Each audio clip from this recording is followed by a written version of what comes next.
মোরা একই বৃন্তে দুইটি কুসুম, হিন্দু মুসলমান, মুসলিম তার নয়নমণি, হিন্দু তাহার প্রাণ।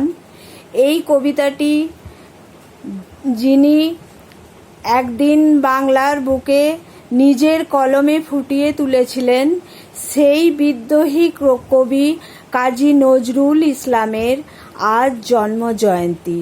আসুন আমরা সবাই ওনাকে সবাই মিলে শ্রদ্ধা জ্ঞাপন করি, কবি প্রণাম করি।